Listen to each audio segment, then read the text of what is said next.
O sea, bueno, que tuviesen, pero bueno, doctora, ¿por qué desde el tema del inicio no se designa el curador? ¿Por qué el curador no puede entrar de una vez a representar a las personas que se quedan con derecho, a los indeterminados, que no están individualizados, que no los conocemos? Pudiéramos decir, jóvenes, que se da el término del mes, ¿m? Para que efectivamente de manera oportuna puedan comparecer las personas interesadas y puedan generar oposición, ¿cierto? Entonces, esas personas que comparecen al proceso, obviamente van a estar plenamente individualizadas e identificadas, y estas tienen la potestad, claramente, de designar un apoderado, podríamos decir un apoderado de confianza, para que represente el tema de los derechos, ¿cierto? Por ello se establece, en un sentido lógico, que debe fenecer ese término, debe vencer ese término, para que una vez individualizadas las personas que tengan un interés jurídico dentro del proceso de pertenencia y puedan generar la oposición que en derecho corresponde, ahí sí, de manera posterior, pueda entrar a el secretario y el juez a designar un curador que represente todas aquellas personas indeterminadas que claramente no están individualizadas o determinadas dentro del proceso judicial. Digamos que ese es el sentido lógico en virtud del cual el curador no se designa al principio dentro del estadio procesal dentro del cual el secretario incluye los datos del proceso, los datos de las partes en ese registro nacional para procesos de pertenencia, sino espera el mes quienes concurren con su respectivo apoderado para que hagan la respectiva oposición, si a bien lo tienen, y posterior a ello, si entre el curador a representar a los demás. ¿A quiénes? A los que desconocemos, ¿no? A los que no están determinados dentro del proceso judicial, ¿cierto? Que eso sería, podríamos decir, una contraposición a la labor que ejecuta el tema del curador, si se hace desde el inicio, cuando el legislador tuvo como previsto un término prudencial para que las personas que se crean con derecho pudieran individualizarse, identificarse dentro de ese término y posteriormente, sí como requisito para garantizar el debido proceso, como claramente usted lo establecía, sí entre a operar el respectivo curador. ¿Estamos claros, jóvenes? Digamos que he visto varios despachos que designan el mismo curador, ¿no? Porque es que designar dos curadores, pues es una carga que debe soportar quien, la parte demandante. ¿En qué sentido? En que si le generan costos o más bien gastos, pues se los tendrá que pagar a los dos profesionales del derecho, ¿no? Y serían dos profesionales que pueden concurrir en etapas diferentes. Además, puede generarse una dilación del proceso mientras se designa un curador, luego se designa el otro, quién acepta, quién no acepta, por eso es lo más viable es determinar uno solo. Entonces, nosotros habíamos quedado en el tema de los emplazamientos, dijimos sobre la importancia del tema de los emplazamientos, con el tema de la valla, con el tema de la inclusión en el Registro Nacional de Procesos de Pertenencia.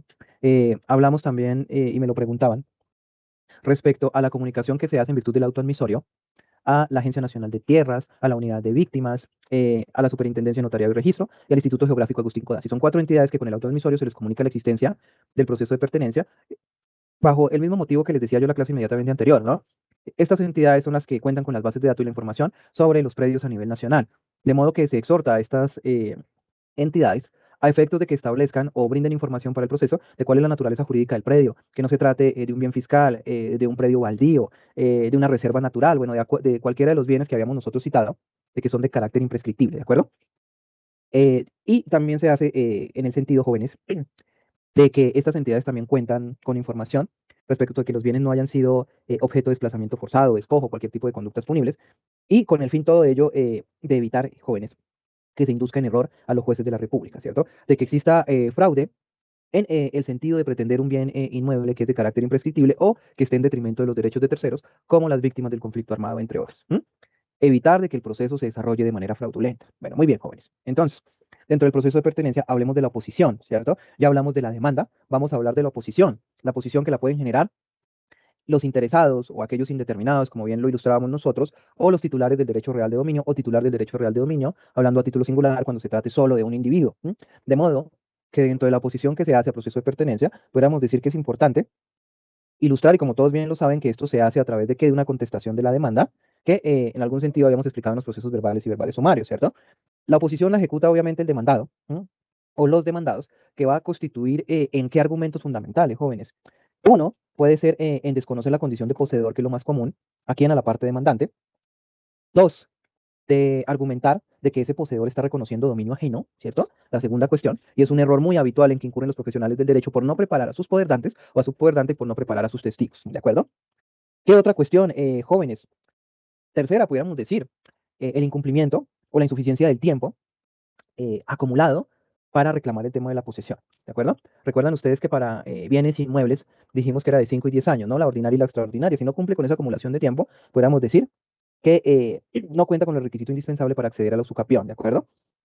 ¿Qué otra cuestión, muchachos, o puede alegar el tema del demandado dentro de su contestación de la demanda? Que el término de la de la posesión ha sido interrumpido, ya sea por requerimiento privado o por presentación de la demanda. ¿O qué otra cuestión se nos puede ocurrir? Sobre la mesa también puede haberse dado, jóvenes, que de alguna manera ese individuo que se reputaba como poseedor haya renunciado al tema de la prescripción. Por cualquier medio lo puedo corroborar, ¿de acuerdo? O que se haya suspendido el término de la posesión. Digamos que todas estas cuestiones en su conjunto son las que puede alegar el demandado dentro de su contestación de la demanda, ¿de acuerdo? Entonces, ¿cómo materializa esos actos de contradicción quien se reputa como demandado? O propietario dentro de la contienda o individuo que tenga interés legítimo en el bien? Una cuestión, jóvenes, el tema de la demanda de reconvención, ¿recuerdan? A través del tema de la demanda de reconvención, podríamos decir que esta se formula dentro del mismo traslado de la demanda, ¿cierto? Entonces contesto la demanda y formulo la demanda de reconvención, que como su nombre lo refiere, demanda, ¿cierto? En su contenido integra una pretensión. ¿Qué tipo de pretensión? Pues la pretensión reivindicatoria, es decir, que yo deseo recuperar la posesión y el dominio pleno del bien del cual soy titular, pero que la posesión legítima la tiene, o ilegítima, pudiéramos decir, la tiene un tercero, que en este caso es mi contendor, es mi contraparte dentro del proceso de pertenencia. Eso significa que en virtud de la reconvención, como lo hemos explicado, el suscrito, por ejemplo, en relación con William Gustavo. William Gustavo es el demandante y el suscrito es el demandado, ¿no?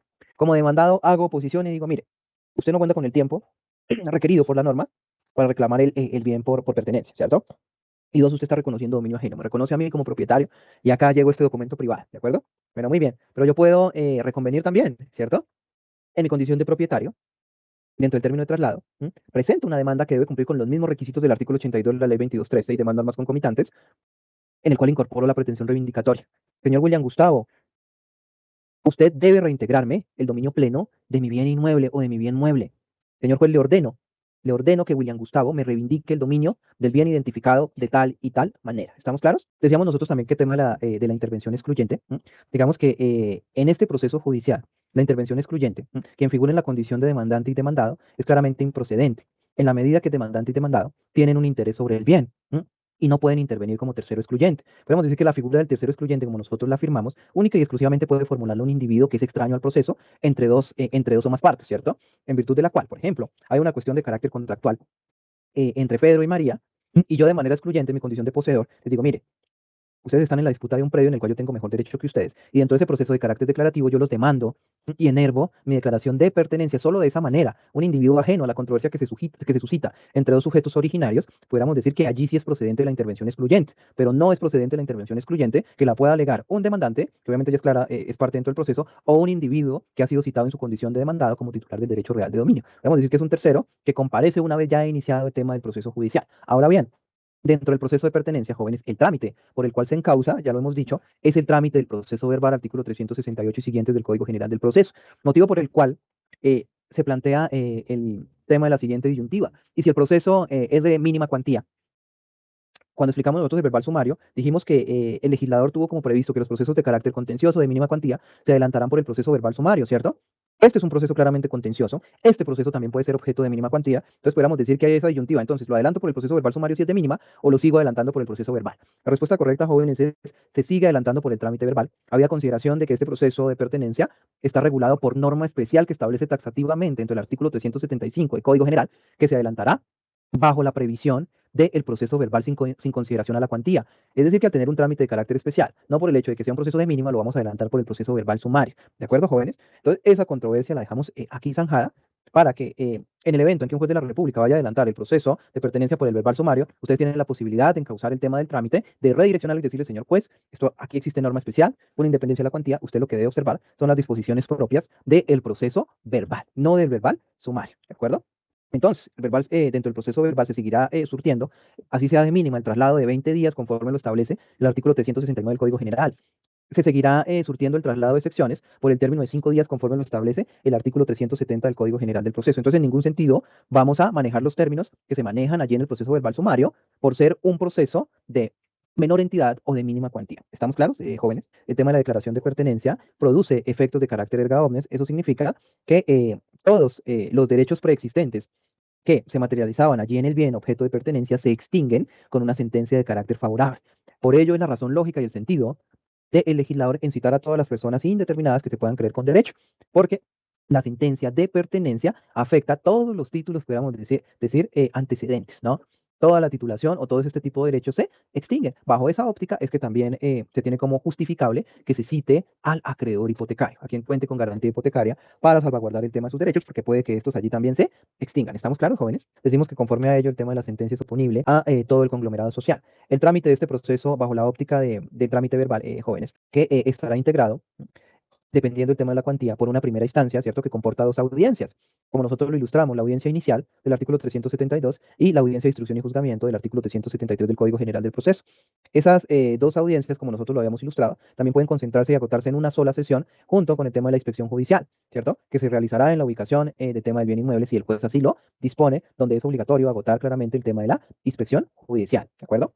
Entonces, jóvenes, este tipo de conflictos, es un conflicto por qué tipo de derechos, por derechos reales de dominio, ¿cierto? Ese tipo de controversias judiciales, conforme a la ley 2220 del 2022, que yo les dije que se la leyeran, y la ley 2213, que también les dije que se la leyeran, ya se la deben haber leído, no son conflictos que sean susceptibles, jóvenes, de transarse, de conciliarse, porque estamos hablando de derechos inciertos, ¿cierto? Y porque estamos hablando de controversias que implican derechos reales, ¿no? Entonces, esto no es susceptible de conciliación, ni tampoco de transacción, ¿de acuerdo? En la medida que también en este conflicto se componen las personas indeterminadas y al curador ad litem le está proscrito cualquier tipo de acto dispositivo de los derechos en contienda. Él, como ustedes lo referían hace un momento, está para garantizar el debido proceso de todos aquellos individuos de los cuales se desconoce y por ende está proscrito adelantar el tema de la conciliación, de la transacción para este tipo de trámites, donde comporta la existencia de unas personas de carácter indeterminado, ¿de acuerdo? Que están representadas por el tema del curador. El trámite puede que no culmine esta sentencia judicial si se advierte que el predio es un baldío, un bien de carácter imprescriptible, donde eso es una decisión de tipo inhibitorio, donde el juez se abstiene de resolver de fondo por esa consideración especial frente al bien y puede que el bien termine, perdón, el juez termine rechazando de plano el tema de la respectiva demanda cuando se percate de dicha circunstancia, ¿de acuerdo? Eso impone obviamente al juez la terminación inmediata del proceso judicial si advierte que se trata de un bien de carácter imprescriptible. Bueno, muy bien, jóvenes. Ese es podríamos decir, el tema del trámite del proceso de pertenencia. El día de mañana continuamos. ¿Estamos claros, jóvenes?